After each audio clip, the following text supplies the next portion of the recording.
cerita fiksi dan non fiksi. Satu aja. Nah, Gus Adin, Buku non fiksi berdasarkan data dan fakta. ya kalau fiksinya. Khayal, imajinasi. Ya, oke, tepuk tangan untuk Gus Adin. Nah, jangan lebih mengetahui bentuk dari cerita fiksi, guru punya nih yang namanya cerita, ya. Nanti setiap anak akan ibu guru bagikan satu-satu. Silahkan dibaca cerita fiksi ini dan cari unsur-unsur yang ada dalam cerita fiksi yang bu guru bagikan. Oke, ibu bagikan dulu ya.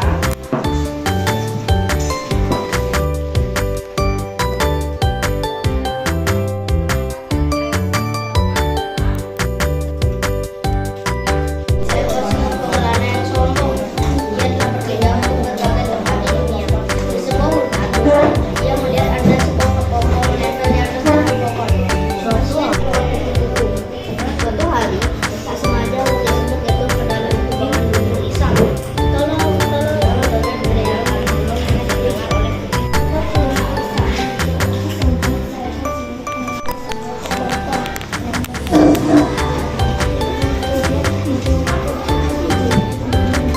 Nah, apa unsur pertama yang ada? Hah? Judul, tepuk tangan untuk Anda. Nah, posisikan anak sebagai pengarang, ya, pengarang cerita tersebut. Apa? Harus ada? Iya, penokohan, tokoh. Tepuk tangan untuk Gus Adi. Judulnya buatlah semenarik mungkin, tidak terlalu panjang, ya, tapi dimengerti dan menjadi daya tarik. Oke, terus yang kedua ada tokoh. Siapa tokoh dalam cerita tersebut? Ada berapa tokoh? Dua. Yes, yang nomor satu. 1, 2, 3,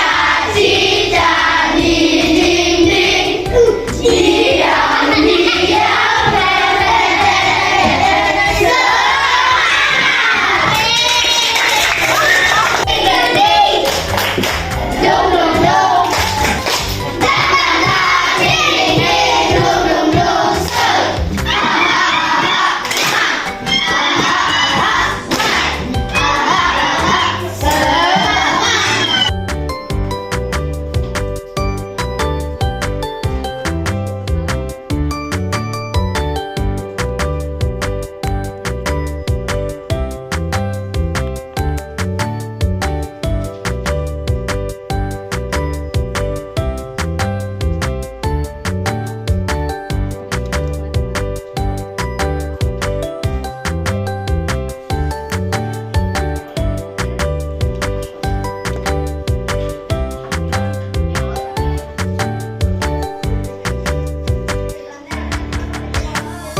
Cerita fiksi yang dibuat berdasarkan imajinasinya sendiri.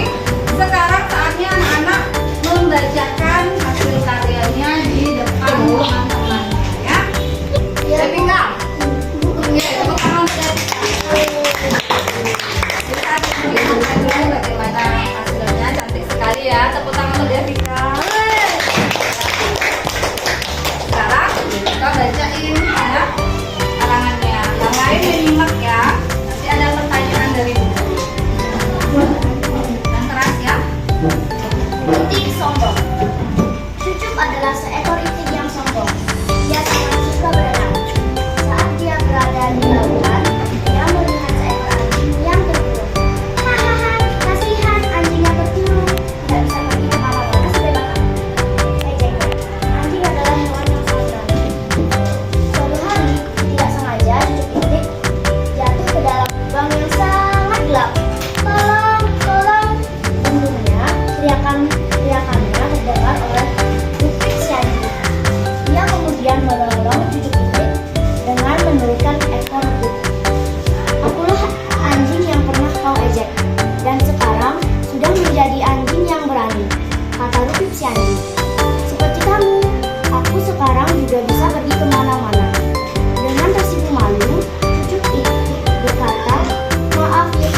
ke Abdul si monyet dan dia berkata, "Jul, minta dong pisangnya."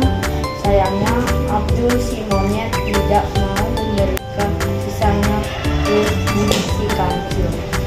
Dan si kancil pergi meninggalkan monyet dengan perasaan sedih. Dan saat musim kemarau, semua tanaman di hutan mulai kering. Kemudian Abdul si monyet merasa kelaparan.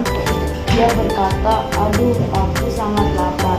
Dan dia pergi ke rumah kancil untuk meminta sedikit makanan. Kemudian kancil memberikan sedikit makanan. Dan dengan perasaan malu, monyet menerima makanan yang diberikan kancil dan dia meminta maaf kepada kancil. Udah? Yeay, keren ya. Kita waktunya.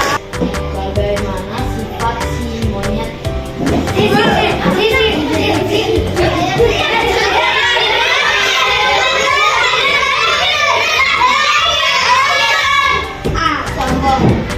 Nah, lalu ini untuk mengetes temennya menyimak apa tidak? Ya.